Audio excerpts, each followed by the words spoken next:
বাছুরের নিরাপত্তার জন্য সবচেয়ে গুরুত্বপূর্ণ হচ্ছে একটা পৃথক আবাসস্থল।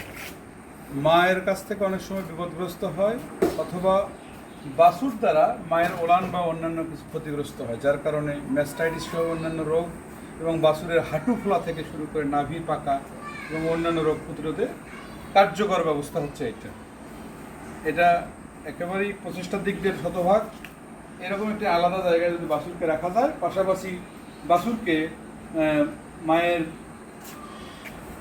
দুধ বা মাটি যেন না খায়, এই জন্য একটা মুখে একটা টোপা বা গোমাই করানো হয়েছে। দেখেন, এটা করতে হবে, করলে অবাঞ্ছিত দুধ খাবে না এবং মাটি খাবে না। এই দুটো আমরা অবশ্যই রক্ষা করার চেষ্টা করব।